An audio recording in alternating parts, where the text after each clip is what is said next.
বিসমিল্লাহির রহমানির রহিম। আসসালামু আলাইকুম। সুপ্রিয় ছাত্রছাত্রীবৃন্দ, সরকারি হরিয়ানা কলেজে আয়োজিত ম্যানেজমেন্ট অ্যাকাউন্টিংয়ের এই অনলাইন ক্লাসে তোমাদের স্বাগত জানাই।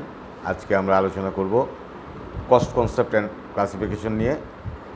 এখানে থাকবে যে কস্ট কাকে বলে, তারপরে কস্ট কত প্রকার, কোন কস্ট কীভাবে হিসাবভুক্ত করা হয়, কোনটার কী ক্যারেক্টারিস্টিক্স, এবং ফিক্সড ব্যয়, ভ্যারিয়েবল কস্ট, এইসব নিয়ে আজকে আমরা আলোচনা করব। তাহলে আমরা প্রথমে চলে যাই যে হোয়াট ইজ কস্ট। কস্টের যে আইডিয়া সেটা হচ্ছে যে from the discussion made in the previous chapter, it is clear that management generally focus on the three key issues: planning, controlling and decision making. তো প্রথমে আমরা কস্টটা জানতে চাই। Generally cost means present sacrifice to get long-term benefit. In financial accounting, the term cost is defined as the sacrifice made in order to obtaining goods or service. The sacrifice may be measured in cash expended, property transferred, service perform etcetera. তাহলে আমরা যে বুঝলাম যে cost হচ্ছে sacrifice করা বর্তমান ইয়েকে। তারপরে আমাদের জানতে হবে expense. The time valid cost is called expense. Generally expense means sacrifice to get short term benefit. It is also called revenue expenditure. Example selling expense, administrative expense, interest expense, tax expense, etcetera. The definition of loss: any kind of financial sacrifice without benefit is called loss.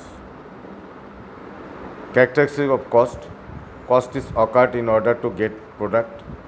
Cost must be measured in terms of money. Cost may be related to past. Cost can be measured in not only cash but also property transferred. There are several types of cost. Generally, cost means sacrifice. There must be stated objective behind cost. Cost is a basis of price. Our classification of cost: costed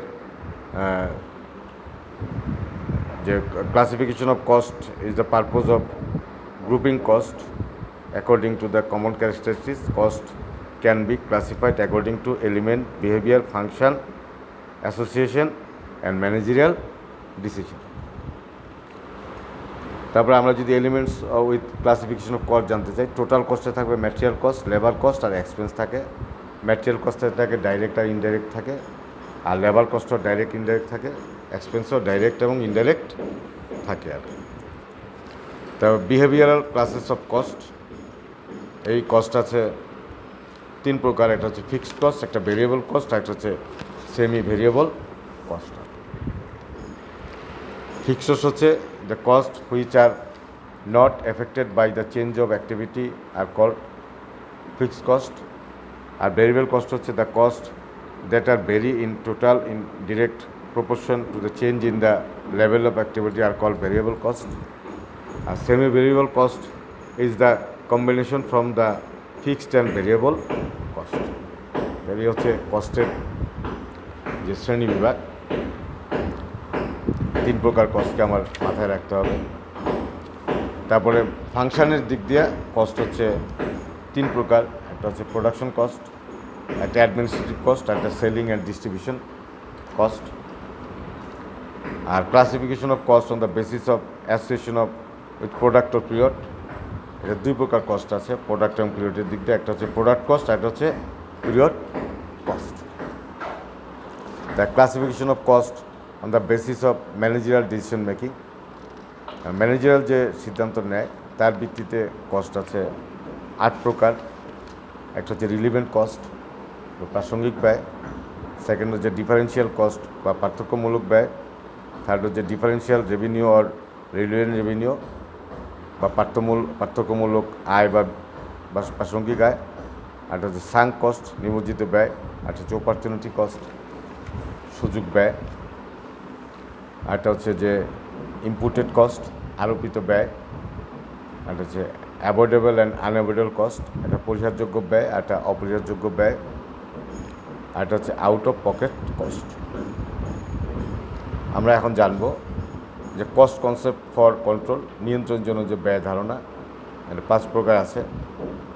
একটা হচ্ছে responsibility cost বা দায়িত্ব ব্যয়, 2 নম্বর হচ্ছে controllable cost বা নিয়ন্ত্রণযোগ্য ব্যয়, 3rd হচ্ছে নন controllable cost বা অনিয়ন্ত্রণযোগ্য ব্যয়, 4th হচ্ছে ডিরেক্ট কস্ট বা প্রত্যক্ষ ব্যয়, 5th হচ্ছে ইনডাইরেক্ট কস্ট বা পরোক্ষ ব্যয়। তারপরে আমরা জিনিসটা জানবো যে জেনারেল কস্ট ক্লাসিফিকেশন। এইখানে জেনারেল কস্টকে 2 ভাগে ভাগ করা হয়েছে, একটা হচ্ছে ম্যানুফ্যাকচারিং কস্ট আর হচ্ছে নন ম্যানুফ্যাকচারিং কস্ট। ম্যানুফ্যাকচারিং কস্টকে আবার 3 ভাগে ভাগ করা হয়েছে, একটা direct material, direct labour, factory overhead. আর নন ম্যানুফ্যাকচারিং কস্টকেও 3 ভাগে ভাগ করা হয়েছে, মার্কেটিং ও সেলিং, অ্যাডমিনিস্ট্রেটিভ অফিস। এর মধ্যে ম্যানুফ্যাকচারিংটাকে বলা হয়েছে প্রোডাক্ট কস্ট আর নন ম্যানুফ্যাকচারিংটাকে বলা হয়েছে পিরিয়ড কস্ট। এইভাবে কস্টের শ্রেণীবিভাগ করা হয়। তারপরে responsibility accounting and responsibility centre. Responsibility accounting is based on identifying individual parts of business which are responsibility of a single manager. এটার জন্য যে সেন্টারগুলো আছে, 5 প্রকার সেন্টার আছে। একটা হচ্ছে কস্ট সেন্টার, একটা প্রফিট সেন্টার, একটা ইনভেস্টমেন্ট সেন্টার আর হচ্ছে রেভিনিউ সেন্টার।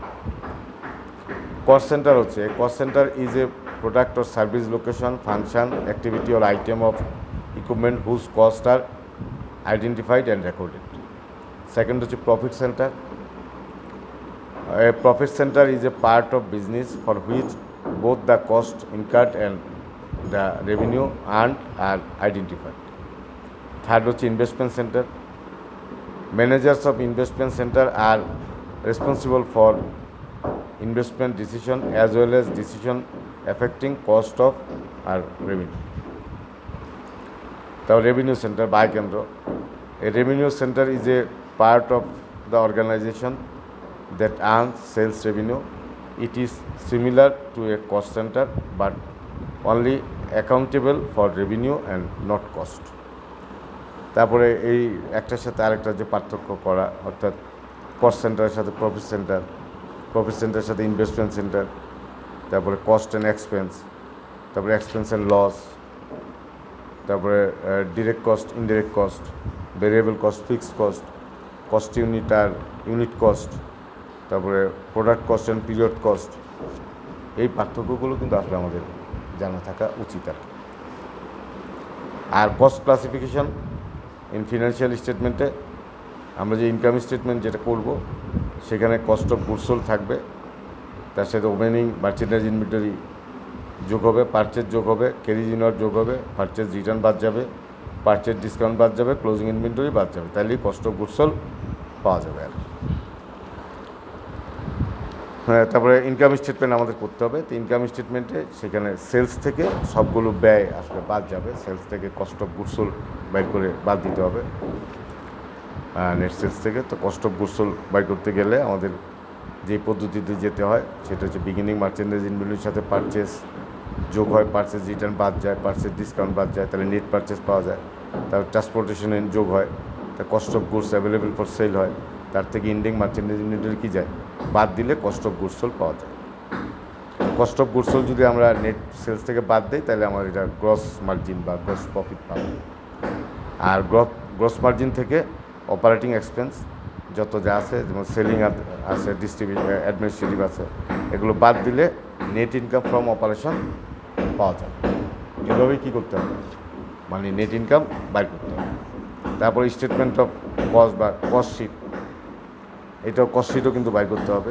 সেক্ষেত্রে আমার কস্ট র মেটেরিয়াল থেকে শুরু করে টোটালটা নিয়ে আমার কী করতে হবে, কস্ট অফ গুডস সোল্ড পর্যন্ত আমাকে যেতে হবে। এখানে আমাদের জব কস্ট বাইর করতে হবে, তারপরে প্রসেস কস্ট শিট বাইর করতে হবে, এস্টিমেটেড কস্ট শিট বাইর করতে হবে, স্ট্যান্ডার্ড কস্ট শিট বাইর করতে হবে। যেটা চাবে সেটা আমার কী করতে হবে, করতে হবে। তাহলে এখানে কস্ট শিট বাইর করা বা প্রফিট মার্জিন পর্যন্ত বাইর করা হচ্ছে এই চ্যাপ্টারের মূল অঙ্ক।